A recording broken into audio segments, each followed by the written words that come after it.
අතිගලවලන්න මක්කල් තුන්නේ අපිට ලොකු ආසාවක් තිබුණා මේ නල්ලූර් කෝවිල. என்ன நீ என்னட்ட விடவா போற படா ஆனந்தம் ஆக்கியதே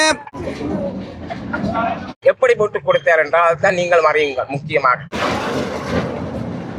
විශේෂයෙන් ඉන්දියාව ශ්‍රී ලංකාව අතර තියෙන සම්බන්ධය. ஹாய் காய்ஸ், நல்லூரில் வந்து யமசங்காரம் நடந்துகிட்டு நல்லூர் சிவன் ஆலயத்தில் இன்றைய தினம் வந்து அதிகளவிலான பௌத்த துறவிகள் எல்லாம் வந்து இந்த உற்சவ நிகழ்வை வந்து பார்த்து கொண்டிருக்கணும். இந்த நிகழ்வில் இடம்பெற ஒவ்வொரு தருணங்களையும் உங்களுக்கு இந்த வீடியோவில் காட்டுறதான் இந்த வீடியோவாக இருக்க போகுது.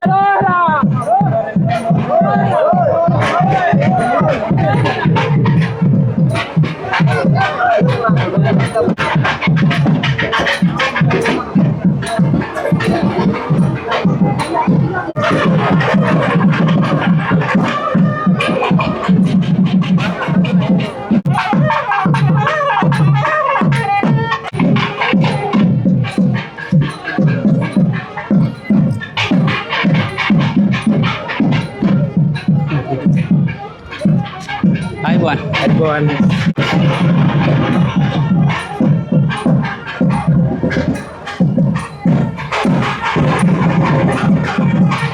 பாருங்க, அதிகளவிலான மக்கள் சூழ்ந்து இந்த நிகழ்வு நடந்து கொண்டிருக்கு பாருங்க. மிக சிறப்பாக இந்த காட்சியில பார்க்கும் பொழுது மெய் சிலிக்க வைக்கிற அளவுக்கு இந்த காட்சியில எல்லாம் இடம்பெற்று கொண்டிருக்குது. யமசங்கார நிகழ்வு வந்து சிறப்பாக நல்லூர் தெருவில் இடம்பெற்று கொண்டிருக்கிற காட்சியில தான் நீங்கள் பார்க்குறீங்க. நாதஸ்வர தவில் வித்துவாங்களுடைய மெய் சிலிக்க வைக்கிற அந்த வாசிப்பொருள் எல்லாம் இடம்பெற இந்த அதிகளவு மக்கள் கூடி இந்த காட்சியில் இடம்பெற்று கொண்டிருக்கிறது.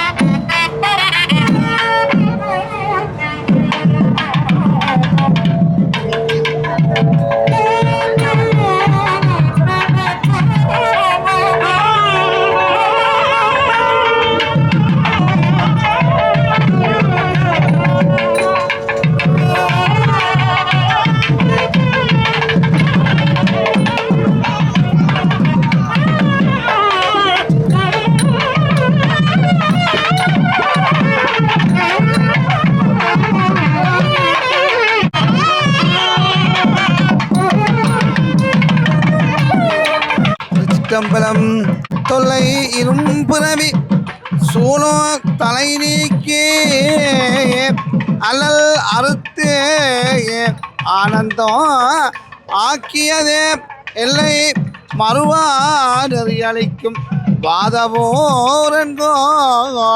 திருவாசகம் என்னும் ஐப்பசி வள்ளி கடைசி வள்ளி என்று நல்லூர் சிவன் கோயிலே இந்த உற்சவம் நடைபெற்று கொண்டிருக்கின்றது. இந்த ஜமசங்காரம் எல்லோரும் காண வேண்டிய அற்புதமான ஒரு நிகழ்ச்சியாகும். இந்த யமசங்காரம் பார்க்கும் அசுவ அடியார்களுக்கு யம பயம் அற்று போகும். எங்களுடைய வாழ்க்கையிலே எல்லோருக்கும் ஒரு நாள் யம பயம், யமன் தன்னுடைய வேலையை காட்டுவான். அந்த யமசங்காரம், அந்த யம பயம் அற்று போகிறதுக்காக யமசங்காரம் சிவன் கோயிலே மிகவும் விமர்சையாக நடந்து கொண்டிருக்கின்றது.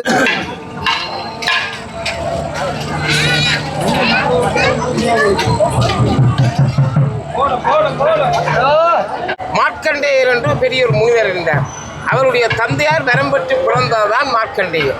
அந்த மார்க்கண்டேயருக்கு 16 வயதில் தான் இழப்பு என்று எழுதப்பட்டுள்ளது. அப்போ தாதப்பன் 15 வயது வந்தோடனே அவரை பற்றி நினைத்து கவலைப்பட்டார். அவர் இந்தியாவில் உள்ள அனைத்து பாடப்பெற்ற தெலுங்கான சுற்றி வந்து திருப்பி மரக்காட்டில் வந்து நின்று கொண்டு சிவனோடைய இங்கார்.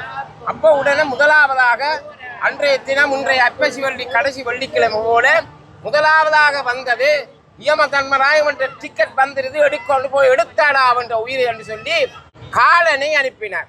காலன் வந்த காலன் பார்த்தான். உடனே மார்க்கண்டேயர், என்ன நீ என்னட்ட விடவா போற படா என்று அடிச்சு உதைக்கு அவளை கலைச்சி விட்டார். மார்க்கண்டேயருக்கு அவனை தெரிந்து விட்டது. அவன் ஓடோடி போய் யமதர்மராயன் காலில் விழுந்து அந்த பக்கம் போக மாட்டேன், அவனுக்கு என்னையே தெரிஞ்சிருது. அதுக்கு பிறகு யமதர்மராயன் தண்ட எருமைக்கிடாவை எடுத்துட்டு பாசக்கயிற்று விழுந்து வாடுறார் உயிரை கொண்டு போகிறதுக்கு. அவரையும் கண்டுட்டார். ஆறு எங்கள்ட இன்றைய தினம் கதாநாயகனாயிருக்கிற அடியார்களின் மார்க்கண்டேயர் கண்டதும் அவன் தேய்ச்சி போனான். என்னடா எனக்கு தெரியுது. உடனே பாசக்கயிற்று இருந்தான். அவன் சிவனையை கட்டிப்பிடித்து கொண்டு சிவசிவா என்று சொல்லி கொண்டான். இந்த உங்களோட பிள்ளைகளுக்கு ஒவ்வொரு நாளும் காலையும் சாயந்திரமும் ஓம் நமச்சிவாய வாழ்க நாதந்தாள் சிவபுராணத்தை காலை மாலை மோதி திருநூறு நெற்றியிலே நீர் அணிந்து இதில் கலைச்சு கொண்டிருக்கிற சிவாடியார் எப்படி உருத்திராட்ச மாலை போட்டு கொண்டிருக்காரோ அது மாதிரி இருந்தால் அந்த பக்கம் யமன் பெறமாட்டான். உதந்ததும் யமன் விழுந்துட்டான், ஆள் முடிஞ்சது. கனகாலம் போயிடுது. பூமியால் பாரம் தாங்க முடியலை, அவ்வளவு ஆக்கள் முடியலை, சாகையில். அதனால யமன் எடுக்கிறதுக்கு இல்லை, அவன் அழைச்சிட்டான். உடனே தாய் சொன்னால் போய் பிரமதேவர்கிட்டையும் நாராயணட்டையும் அவர்கள் 2 பேரும் சேர்ந்து போய் சிவன்கிட்ட சொன்னார்கள், அம்மா பாரம் தாங்காமல் இருக்கிறா என்ற அழிவில்லாம் கிடக்கிறபடியால் உடனே அவனை மீட்டு தரணும். உடனே சிவபெருமான் அவனை மீட்டு கொடுத்ததாகத்தான் இந்த வரலாறு. எப்படி மீட்டு கொடுத்தார் என்றால் அதுதான் நீங்கள் அறியுங்கள். முக்கியமாக நீர் எவனொருதன் சிவ அடியான் இருக்கிறானோ அந்த பக்கம் தலை வைத்து போகக்கூடாது, அவன் உயிரையும் எடுக்கக்கூடாது என்று பறைசாற்றி, அவனொருதன் சிவபுராணம் ஓதுறானோ, எவனொருதன் விபூதி நீட்டி அறிந்திருக்கிறானோ, எவனொருதன் காலை மாலையம், காலை சந்தி, மத்திய சந்தி, சாயந்திர சந்தி, இரவும் 4 நேரம் 5 நேரம் சிவபுராணம் இல்லாட்டி திருமலை படிக்கிறானோ அந்த பக்கம் நீர் உயிர் வகுப்பட அதெல்லாம் நாம் பார்க்கிறோன்ட்டு அவனை மன்னித்து யமனை வழி அனுப்பினார். அதனால் இன்றைய தினம் போல நாங்கள் ஒவ்வொரு நாள் உங்களோட பிள்ளைகளை வீட்டில் வச்சு காலையும் மாலையும் சிவபுராணத்தையும் ஒரு குப்பி விளக்கேற்றி அந்த கோயிலில் போய் ஒவ்வொரு நாள், ஒரு நாள் இல்லை, ஒவ்வொரு நாளும் கோயிலுக்கு போய் கும்பிடுங்கள். என்றால் உங்கள் பக்கம் யமன் அந்த டைம் வரைக்கும் எடுக்க மாட்டான். அவன் அப்பன் சுப்பன் மணியனை அனுப்பி எடுப்பான். வேணும் பயிலிஞ்சவளை அப்படியாட்டி அவரே தண்ட தர்மராயாக பூதங்களை அனுப்பி எடுத்து தன் காலடிக்கில் கொண்டு வைப்பான். எங்களோட புறவி நோயின் தீரும், இது சத்தியம் என்று சொல்லி இதை கேட்டவர்கள் எல்லோரும் சைவ அடியார்களாக உங்களோட பிள்ளைகளை வளர்க்க வேணும். அந்த பிள்ளைகளுக்கு காசை கொடுத்து பழுதாக்காதீங்கள். அவர்களுக்கு சிவபுராணம் புத்தம், விநாயகர் புத்தம், கந்தராணி புத்தகத்தை கொடுத்து படிப்பித்து எங்களை போல சைவனர்களை வந்து நீங்களும் சிவன்களை சேர்த்து கொண்டு இன்றைய வெள்ளிக்கிழமை அப்பசி வெள்ளி கடைசி வெள்ளியிலே நீங்களும் நல்லா இருக்கணும், இதை கேட்டவரும் நல்லா இருக்கணும், எல்லாரும் இப்படி வாழவும் நல்லா வாழணும் பிரார்த்திக்கிறேன். ஓம் நம பார்வதிபதியே, அரகர மகாதேவா.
பௌத்த துறவிகள் எல்லாம் ஆச்சரியமானட்டு பார்க்கிறோம் பாருங்க, வீடியோக்கள் எல்லாம் எடுத்து.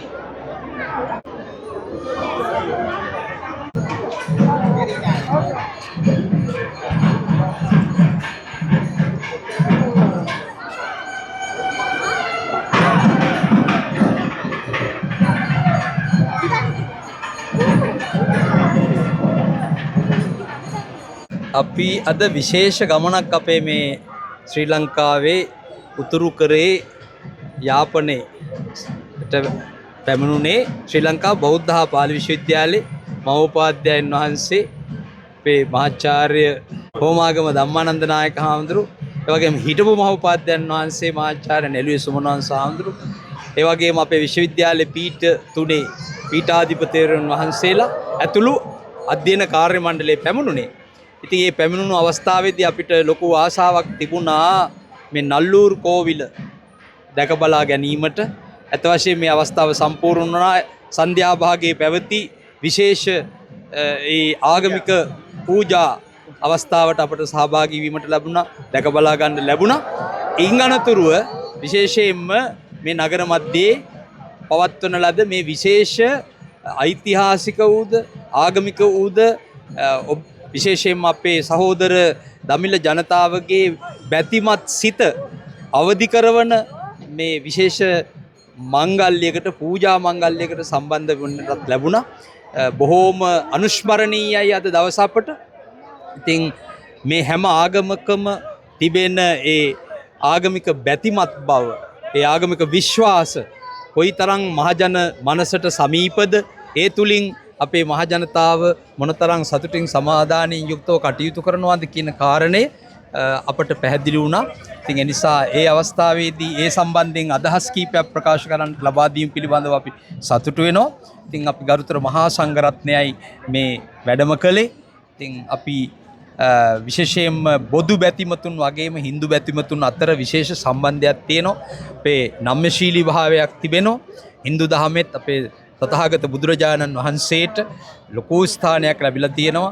දශ අවතාර වලින් අවතාරයක් හැටියට උන්වහන්සේව පෙන්ලා තිබෙනවා. ඉතින් ඒ නිසා ඒ විශේෂයෙන් ඉන්දියාව ශ්‍රී ලංකාව අතර තියෙන සම්බන්ධය, හින්දු දහම සහ බුදු දහම අතර තියෙන සම්බන්ධය, ඒවා ඊටාම සංවේදී කාරණා, ඊටාම අර්ථවත් කාරණා. ඒ පිළිබඳව අපි සතුටු වෙනවා. ඒ නිසා අපට මේ අවස්ථාව ලැබීම ගැන නැවත නැවතත් සතුටු වෙමින් මේ ජනතාව, අහිංසක අපේ ජනතාව, සහෝදර ජනතාව, අපි එකම රටේ ඉන්න ජනතාව, උතුරු කරේ කියන්නේ 아무තු එකක් නෙවෙයි, උතුර දකුණ අපි යා වුණා.